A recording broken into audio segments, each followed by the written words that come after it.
अस्सलाम वालेकुम। मुमताज़ शाम एक छोटे ਜਿਹੇ क्लिप ਦੇ ਨਾਲ ਹਾਜ਼ਰ ਖਿਦਮਤ है। खाना खावन दे आदाब। खाना खावन तो पहले तुसा 20 सेकंड हाथ धोसो साबन नाल बेहतरीन करके। सब तो पहले तुसा हाथ धोसो, उस तो बाद तुसा रोटी खासो। रोटी खावन तो पहले बिस्मिल्लाहिर्रहमानिर्रहीम पढ़ के तुसा रोटी शुरू करे सो।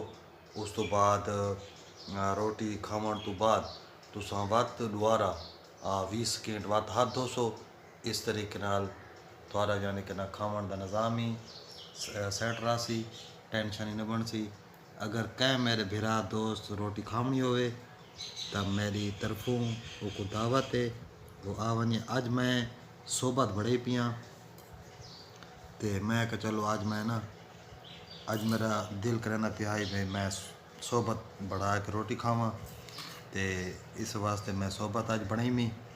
अगर क्या मेरे दोस्त भिरा आले रोटी न खादी होवे तो वो आके रोटी खा सकते मेरे नाल। अज मैं अपने हथा ना सोबत बढ़ाई है और ये सोबत बड़ी ज़बरदस्त यानी कि टेस्टी सोबत बनी हुई है।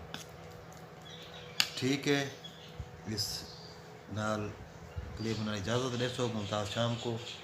अल्लाह हाफिज़।